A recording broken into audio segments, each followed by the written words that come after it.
Our first story began tonight with a phone call about a reunion. A group of people who used to work together in the airline industry back in the days when it was known for adventure and glamour, even sex appeal. Kate Shaw tonight brings us the story of the good old days of Ozark Airlines.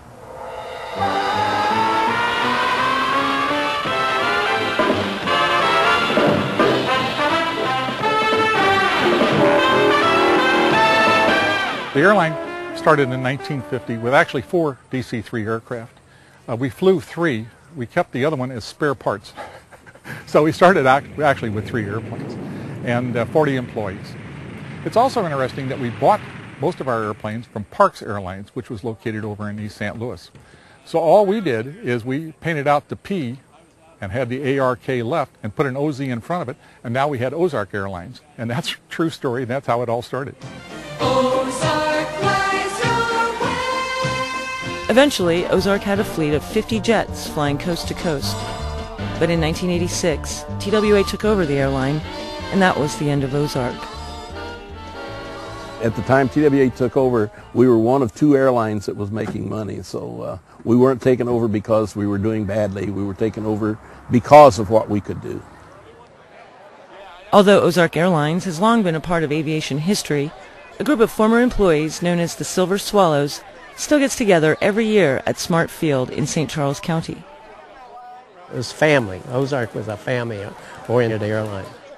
I now live in Texas, and I drove 987 miles to be up here for the reunion. You know, we had a lot of what I guess you'd call misfits. And we had some really, really quirky people, many of whom are here today. But the neat thing about it was, in a small organization, you knew what people's quirks were. Somehow it worked.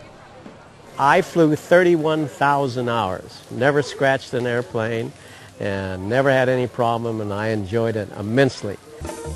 We generally had like 3-minute stops at all the airports, which meant that you didn't have a whole lot of time to get the passengers on the airplane, off the airplane, on the airplane, unload, and load whatever it was, so the pilots would get off and help us. We had camaraderie not only among ourselves, but also with the flight crews and the flight attendants and things like that too. Today, air travel is a lot more about safety and security. But back in the days when Ozark flew your way, they sold good times, good food, and something else you just don't see a whole lot of at the airport anymore. Smiles.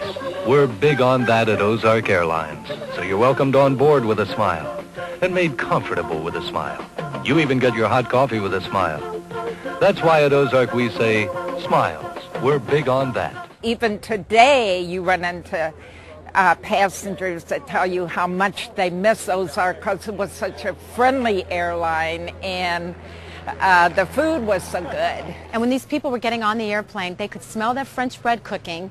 We were up there popping open, you know, nowadays nothing like this could happen, but we were up in that galley popping open as many bottles as we could get open and stored in some kind of a spot, because the minute we took off, we'd have 120-something passengers to serve in about an hour and 10 to 15 minutes to serve 3 different kinds of wine and all the fresh fruit, cheese, crackers, bread, wonderful, and we'd go flight up and down. It was just amazing, and the people loved it. Ozark never had first class. It was all one, so everybody was treated the same, like they were first class. These girls, these lovely girls, are not models. Every one of them is an Ozark Airlines hostess who is outgoing and pleasant and helpful and thoughtful and beautiful. Oh, yes. In the 50s and still in the 60s, you were hired basically on your looks. And as time went on, you know, you leaned toward the personality side of it, and looks were always important. And then we started hiring the male flight attendants, so things really changed. You know, people say it's great to be a rock star, but I can tell you that it was pretty nice to be a heterosexual male flight attendant in the 70s and 80s. Hi, George Carlin for Ozark Airlines. Let's take a closer look at Ozark. Ozark's all jet-powered now. Delicious meals and snacks and your favorite beverage all add up to real hospitality. and you meet the nicest people on Ozark. There's no romance to flying anymore like there was. When I flew, everybody wore a coat and a tie, and they were dressed well nowadays. Now they show up with flip-flops, tank tops, and everything. Yeah, it's totally different than, than flying is nowadays. We had, bar none, the best service, the best food, the best everything. I mean, it was really a top-notch airline. I think what brings a lot of these people to this reunion every single year, the people and the memories there's nothing like them. You cannot duplicate it in anything nowadays. It was a very special experience. It was a great company.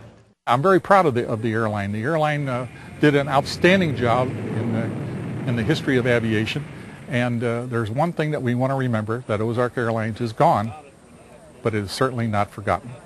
They used to sing it. They'd say, "Go Getters, go Ozark." Terrible voice, but that's what it was. Go Getters, go Ozark. Bye-bye. Have a good day. Thank you for flying. Get up and go. Get up and go. Come and fly with Ozark. Fly home with us. We'll spoil you all the way. Go Getters, go Ozark.